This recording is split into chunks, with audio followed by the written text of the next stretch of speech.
Hello mga ka-Daryl! Welcome sa YouTube kong Boy Agta. Kung maaari ay click ang subscribe at notification bell para maging updated kayo sa susunod na kabanata. Kabanata 10:16. Kinunot ni Cindy ang kanyang mga mata at sumigaw. For me sure, ang skykissing ay mabilis na gumalaw ng kanilang mga katawan habang sila paggalaw at nakapalibot sa Donahue, iniwan nila siya sa gitna mismo. Ito ay ang floating Seven Fairies Formation. Isang taon na ang nakalilipas, ginamit ng 770s. Ang parehong porma sayon laban sa Sloan, ang nangungunang babaeng punong commander ni Norld. Nagawa nilang kontrolin siya, at sa gayon, naisip ng mas maraming oras para sa World Universe. Gayunpaman, sa pagpasa ng ikalawang fairy, ang 7-6 ay naging mga diwata. Sa engkanto, ang lakas ng floating Seven Fairies format. Malaki. 6 na engkanto ay hindi nagpakita ng kahit isang tanda ng takot. Nang makita niya ang kilusan ng 6 fairies, ngumiti ng masama si Donahue. Mga kagandahan, gusto mo akong bitagin sa isang porma sayon lamang, hindi ba't walang muwang iyon? Mahigpit na hinawakan ng Donahue ang skybreaking axe at sinisingil ng pasulong. Gayunpaman, sa panahon ng mabangis na labanan, nagsimulang mag-alala ang 6 na engkanto. Nila, na ang kanilang porma sayon ay hindi makontrola ang Donahue, at sila ay naging mahina sa impluensya ng skybreaking axe. Nang walang pangalawang fairy, ang degree ang pagbuo ay nabawasan ng malaki. Ano ang gagawin ngayon? Nag-alala ang little fairy, ang 6 na engkanto ay hindi makapanatili ng masyadong mahaba kung ang nagpatuloy ang sitwasyon. Nakuha na ba ni Daryl ang antidote? Sa sandaling iyon, lahat ng 6 na engkanto ay labis na nag-aalala. Nag-isip ang lahat ng kanilang isipan. Nang Daryl, masyadong inaasahan nila na ang lalaki ay darating sa lalong madaling panahon. Sa Wishing Star Tower, Donghai City. Alin ang antidote? Sabihin mo sa akin ng mabilis. Ang buong Wishing Star Tower. Ang pangunahing bulwagan sa harap ng Wishing Star Tower. Ang mga mata ni Daryl ay nagalit. Natalo niya si Lindsay, at nakatali sa harap niya. Mga sandali na ang nakakalipas, ang immortal Daryl ilang daang tribong sundalo ng hukbo. Ang bundok ay may dalawang malalaking marka ng palad, bawat isa ay bilang ilang libong talampakan. Ito ay mukhang malubha. Naiwan ni Daryl ang isang marka ng ipagtanggol niya. Ang Donghai City laban sa Pag-atake ang marka ng T ay mula sa pinakahuling laban. Napatingin si Errol kay Lindsay. Mahigpit ang hawak niya sa ilang mga makukulay na bote ng gamot. Sa kanyang kamay, natagpuan niya sila nang hinanap niya ang bangkay ni Lindsay. Si Lindsay ay ang 5 poison sect master. Dinala niya ang maraming mga lason, katawan, kaya hindi sigurado si Daryl kung aling yan ang ipahiwatag na hinayaan. At iba pa sa akin ang isa sa matinding enerhiya na nagpalipat-lipat bilang isang bola ng puting apoy na lumitaw at tumalon kay Derry. Spam. Wow. Haid flam. Ang buong paligid ay patay na tahimik nang makita nila ang puting apoy. Ang mga alagad ng sekta ay sa bawat isa. Nagbihis. Ito ay sa White Lily Cold Flame, ang Phi. Narinig niya ang tungkol dito. Ang White Lily Cold Flame. Naranggo sa tuktok sa World Enchanted Flame Chart. Pinakalma ni Lindsay ang sarili at pinagtawanan si Daryl. Mahusay. Sunugin Alamin kung aling bote ang antidote. Panipi. Malamig na tumawa si Daryl. Bakit ka dapat papatayin? Susunugan ka lang hanggang sa mukha mo. Buong nasira. Hindi ka na maglalakas loob na iyangat muli. Ang iyong ulo, hindi kailanman ang salamin Kabanata 10:17. Nagsalita siya, tinaas ni Daryl ang kanyang kamay, at ang White Lily Cold Flame ay tumalon at aited papunta sa direksyon ng Lindsay. Di karamihan tungkol sa kanilang kagandahang maganda. Mas mahalaga kaysa sa kanilang buhay. Habang papalapit sa kanya ang White Lily Cold Flame, nanginginig ang katawan, at mabilis niyang sinabi, sasabihin sa iyo, ito ang nasa puting bote. Nang sinabi niya iyon, puno ng takot ang mukha ni Lindsay. Hindi na siya nagpakita sa kanya. Mayabang ang sarili. Mabilis na ibinuhos ni Errol ang antidote sa puting med at pinakain sila, si Deborah at ang Oth. Hindi nagtagal, naramdaman nila ang at pamamanhid sa kanilang katawan ay mayroon na nawala. Sampal. Nabawi niya ang panloob na enerhiya. Tumayo agad si Dax at sinampal. Mukha ni Lindsay habang pinagagalitan siya nito ng marubdob. *B***, papatayin ka. Mahigpit na hinawakan ng palakol ang palakol, papatayin na niya si Chell. Dax. Mabilis na pinigilan siya ni Chester.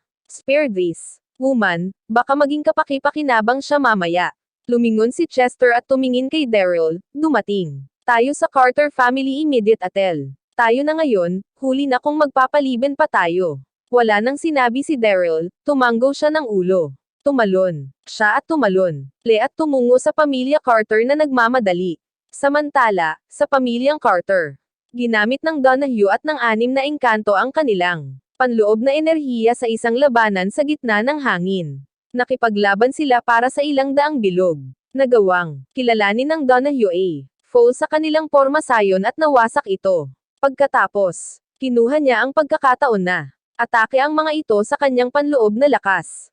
Si Donahue ay mayroong skybreakang axe na patuloy na maglalagay sa kanya. Turnal and Snow ang 6 na diwata upang manalo sa laban. Wala sa kanila ang susuko agad.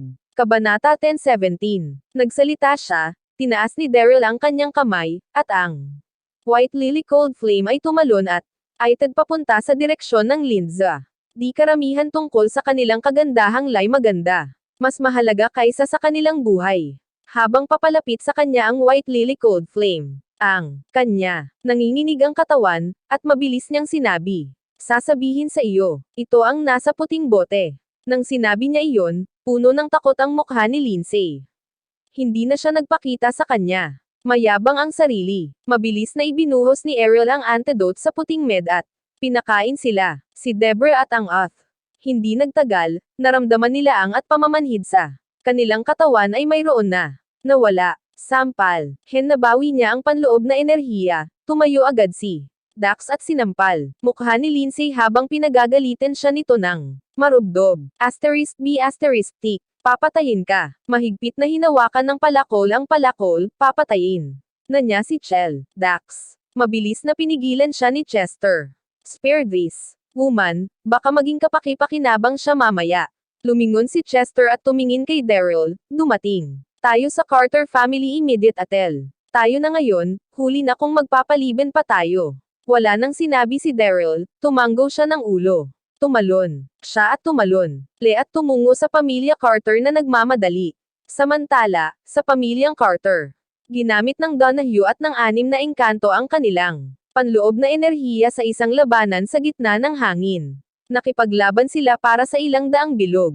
Nagawang kilalanin ng Donahue A. Fall sa kanilang pormasayon at nawasak ito. Pagkatapos, kinuha niya ang pagkakataon na atake ang mga ito sa kanyang panloob na lakas.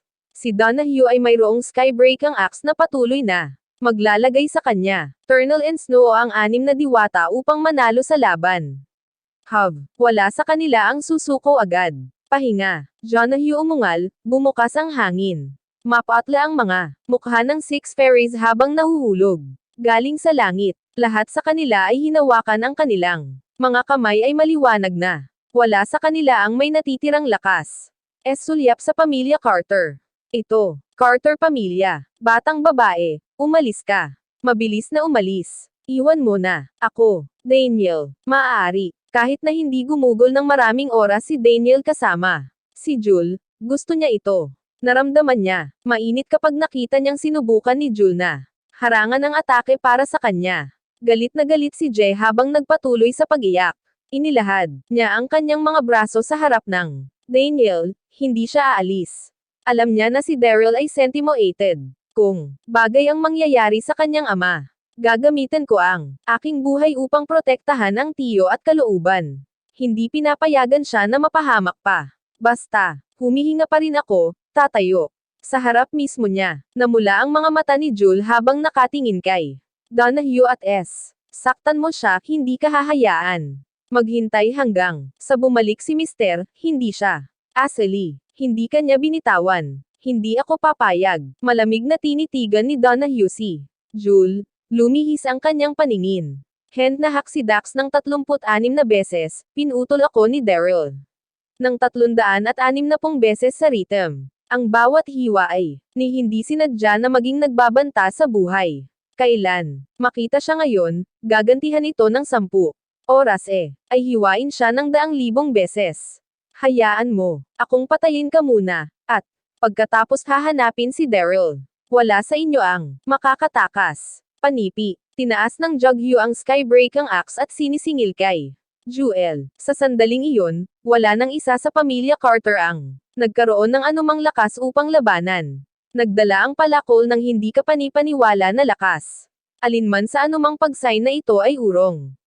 It has zero go kahit siya gustong magtago, tulad ng nakapro na Cleestream. Hindi mapigilan nakaramdam siya ng lubos na walang pag-asa. Ikaw ba ang masamang taong ito ay pumatay kay auntie? Binubuli niya rin ako, Mister. Kamao ka ngayon. Alam mo ba yan, may iyo again. Kudlit. Sa sandaling iyon, isang malakas na dagandong ang narinig.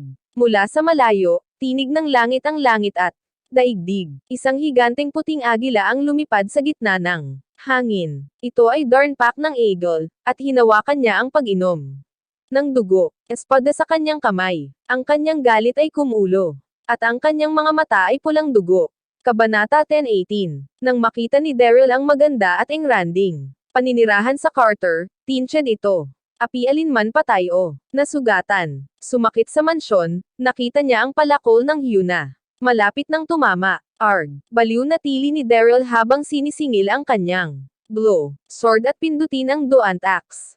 Bang! Hindi patas. Daryl. Sa wakas dumating na siya. Sa sandaling iyon, ang 6 na engkanto ay nakadama ng hindi kapanipaniwalang kasiyahan. Ang Little Fairy ay partikular na kinikilig habang ang kanyang mga mata ay nagniningning ng maliwanag, hindi siya nagtago. Ang kanyang kaligayahan. Daryl. Mahigpit na hinawakan ni Donahue ang sky break ang axe habang ang mga kalamnan sa kanyang braso. Hinigpitan. Ang pagpatay aura. Malamig na tumingin si Donahue kay Daryl. Ito ang taong Sam Iris sa Dixon pamilya. Dahil sa taong ito, ay hindi nagkaroon ng magandang pagtulog para sa nakaraan. Tainga, may isip ko lang ang paghihiganti sa tuwing ipikit mo ang aking mata. Pinangarap pa ni Donahue na patayin si Daryl. Sa sandaling iyon, nagtaka siya. Bakit Daryl dito? Hindi ba dapat siya BR Tower? Hindi pa nawasak ang pamilya Carter. Paano siya napunta sa ganito kabilis? Lindsay ginagawa hindi niya nagawang magsto. Hindi siya pinansin ni Daryl. Tumingin siya sa paligid. Isang kawit na kilabot. Ang kanyang ama, si Daniel, sa may bisang Luna sa kanyang mga braso. Tungkol kay Luna, ang kanyang mga mata ay mahigpit na nakapikit, at ang kanyang mukha ay mapatla, wala na hininga sa kanya. Iba, panipi. Ted habang lumabo ang luha ng kanyang paningin. Engs ng sakit ng puso, kalungkutan, at hindi mapigil ang galit ay sumugod sa kanya. Isip, ito ay tulad ng kung siya ay masisira anumang oras. Si Daryl ay hindi gumugol ng maraming oras sa kanyang mga magulang mula noong siya ay bata pa. Nagkaroon siya ni nagamot din ng mabuti ang magulang niya. Naisip niya na, sa sandaling siya ay naging alliance. Ides oras sa kanila. Hindi niya akalain na iiwan siya ng kanyang ina bago niya ito magawa. Kumulo ang galit niya. Bang! Ang hangin sa kanilang paligid ay nagsimulang umikot. Sinundan ng 9 na guns na pinalibutan si Daryl. Sakit. Maririnig ang maliwanag at malinaw na dagandong ng dragon. Lahat ng 9 na gininto ang mga dragon. Mukhang napakalakas habang nagsisingil sila patungo sa Donahue. Malamig na bamantong hininga si Jughew nang makita niya ang mga dragon na iyon na humabol sa kanya. Bang! Itinaas ni Donahue ang kanyang kamay at isinuyod ang isang maliwanag na gininto ang ilaw na nagningning mula sa skybreak ang axe bago nito hiniwa ang kalangitan at lupa at sisingilan pasulong. Ang gininto ang ilaw ni Donahue ay nakakakuha ng mga dragon. Isang malakas at nakakagulat. Sumabog si Aura bago ito bumangga sa mga dragon at ginawang isang sinag ng gintong anino na nawala sa gitna ng hangin. Kinilabutan. Ano siyang limalakas ay ang skybreak ang axe. Ang mga dating dragon ay nakakatakot din, ngunit mayroon ang skybreak ang axe. Natalo sila sa isang hit lang. Si Daryl, na makikita sa kalagitnaan ng hangin, ay galit na. Galit. Sa parehong oras, siya ang bilang. Well, iyon ang kapangyarihan ng grand weapon. Sobrang lakas. Tumawa bago siya ngumiti ng masama habang inaasar niya si Daryl. Inaangkin mo, na ikaw ang Alliance Master, at ito lang ang mayroon ka. Kudlit. Daryl, nandito kami upang tulungan ka. Sa sandaling iyon, sina Dax, Chester at Debra ay lumitaw at sinisingil. Donahue. Kabanata 10:19. Sumabog ang panloob na enerhiya ng tatlong kasama ni Daryl, pananakot nito, nakadirekta sa Donahue. Gayunpaman, mayabang nang umiti si Donahue at sinabing, nag-overestimate ka na. Kayo mismo. Inalis ng Donahue ang skybreaking axe, at tatlong gintong ray ang sinisingil patungo. Dax at ang muli, bang, bang, bang. Silang tatlo ang nagtangkang iwasan ang atake. Ang tatlo sa kanila ay sumigaw at nahulog sa lupa matapos na maabyutan sila ng mga gintong sinag. Kapag nakarating sila sa lupa, samuka si Chester ng isang sariwang dugo. Dax's face pale, hit W rent that he was injury. Si Debra ay mabuti, bagaman, siya ay isang level 3.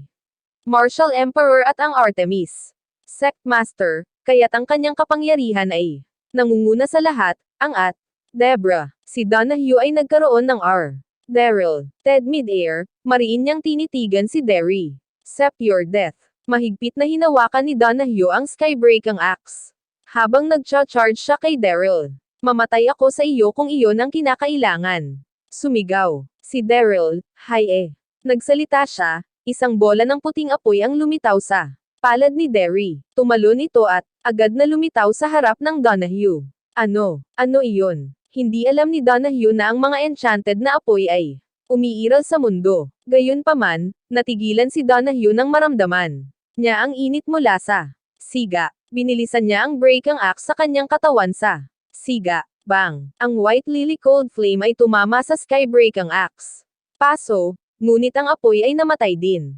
Ang white lily cold flame ay maaaring magtulak ng anumang iba pa. Breaking axe ay lubos na hindi nasaktan. Kahit na ang white lily cold flame, siya ang nangungunang enchanted na apoy sa mundo, at maaari nitong ibulok ang lahat ng mga item, hindi matatalo. Si Donahue ay mayroong isang malaking sandata sa kanyang kamay. Nangyari yon. Ang mukha ay third map atla, siya ay lubos na natigilan. Natuwa si Donahue habang malamig siyang ngumiti. Iyon lang ang nakuha mo. Sinisingil niya. Pasulong ulit. Mahigpit na hinawakan ni Daryl ang kamao.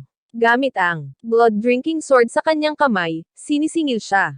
Maaga din. Bang! Ang susunod na segundo, isang malakas na putok ang narinig bilang blood-drinking sword, at ang nagkita si breaking axe. Ang epekto ay nagtapon kay Daryl nang higit sa 100 talampakan Nagspout siya ng sariwang dugo, at kasabay nito, ang blood-drinking sword ay sinira sa TV. Derry ay pumatay ng maraming mga kaaway sa tibak na iyon kapag nakaharap siya sa Westrington. Hukbo, nakamit ng blood-drinking sword ang antas ng lila. Ngunit hindi ito maaaring ipagtanggol. Lahat ng tao sa Grove, Werfel, pati si Dartle.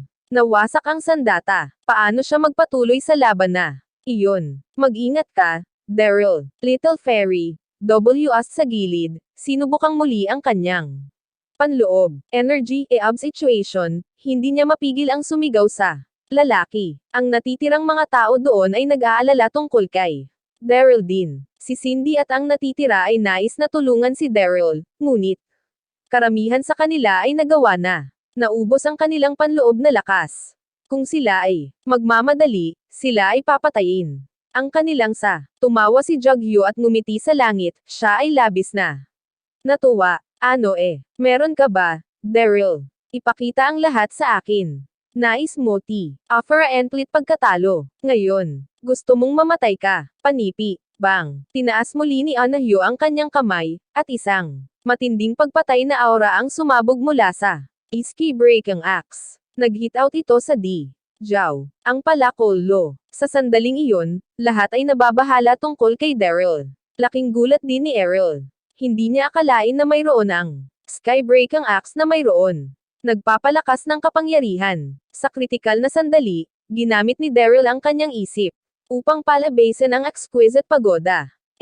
Ang pangkat ng mga figure ay agad na lumitaw sa harap ng mga mata ni Daryl. Ang lahat ng mga figure na nagdala ng malakas na aura, sila ang 500 mandirigma na nakulong. Ang pinakailalim na antas ng Katanji tanging pagoda na Iyon. Nasa labanan na sila. Ang hukbo ng Westrington, kaya halos lahat sa kanila ay nasugatan. Gayunpaman, ang lahat ng 500 sa kanila ay sumali sa mga puwersa upang bumuo ng isang proteksyon na kalasag. Daryl, bang! Ang skybreaking axe ay tumama sa proteksyon na kalasag, at lumikha ng isang malakas na putok na maaaring sirain ang mundo. Kahit na ang 500 mandirigma ay ipinagtanggol ang hit, ito ay ang skybreaking ali na mutla. Kabanata 10:20. Ano? Kumunot ang noo ni Donahue nang makita niya iyon. Pino, lebiglaap, patayin siya. Malamig na sigaw ni Daryl. Sa isang iglap, ang 500 mandirigma ay bumangon at sumingil patungo sa Donahue tulad ng isang tumataas pagtaas ng tubig. Si Daryl, kasabay nito, ay itinaas ang kanyang panloob na enerhiya habang siya ay sumunod sa likuran nila. Bagaman mayroong 500 mandirigma, lahat sila ay nasugatan. Ito ay mahirap para sa kanila na baguhin ang galaw ng harapin nila ang Donahue axe. Sa loob lamang ng 5 minuto, natalo ng Donahue ang kalahati ng 500 mandirigma. Ang Red Eye Warrior at Blazing Snarl ay hindi sinaktan ng malubha, ngunit halos hindi mabitay. Tungkol kay Daryl, ang katawan niya ay puno ng dugo. Ang natitirang enerhiya ng skybreaking axe ay nakapag-hit sa kanya, at sa kanya damyugo ang balikat. Kung hindi niya maiiwasan ang hit, mawawala sa kanya ang high hole arm. Napakalakas. Ang T-breaking axe ay masyadong malakas.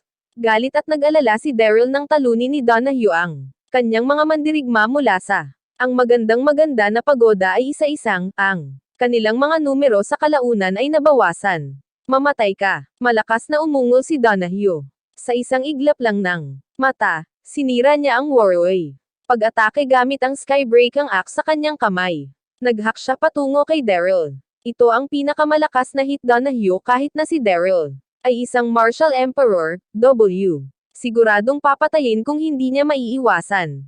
Ang pawis, Jul, at Debra ay pawis na pawis habang pinagmamasdanang mula sa lupa. Kinagat nila ang kanilang mga labi, nabalisa. Sila. Sumingit si Derry. Nang makita niyang palapit sa kanya ang palakol. Nagkompli siya. Na walang pag-asa. Walang paraan na maiiwasan niya iyon.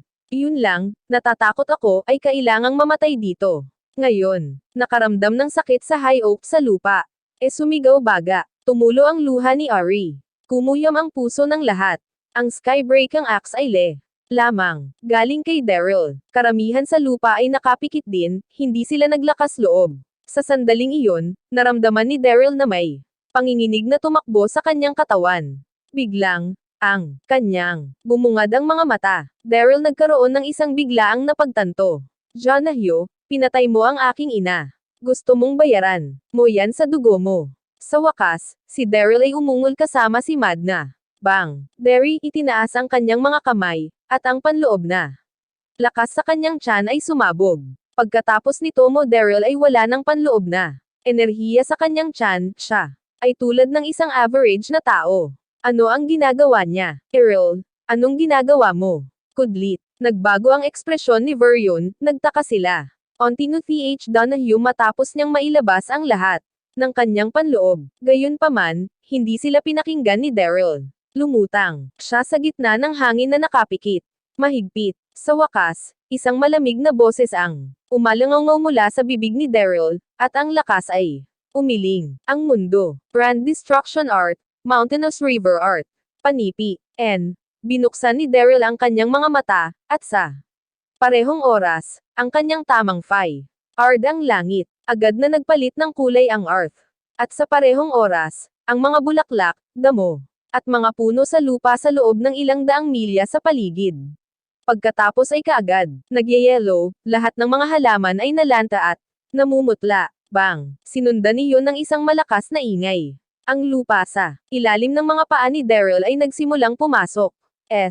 Ang lava sa ilalim ng lupa ay sumubsob paitaas tulad ng mga dragon ng apoy habang paikoten nila si Derry. Ang Grand Destruction Art ay mayroong 3 mga antas. Ang unang antas ay ang Single Finger Wonder. Bilang Mountainous River Art. Ang pangatlong antas, na kung saan ay ang pinakamataas na antas, ay ang Celestial Rotation. Si Daryl ay naglimb lamang ng pamamaraan para sa unang antas, ang Single Fing. Akmang ikakasal si War Ivan kay Jeremy, ginamit ni Daryl ang kasanayang iyon.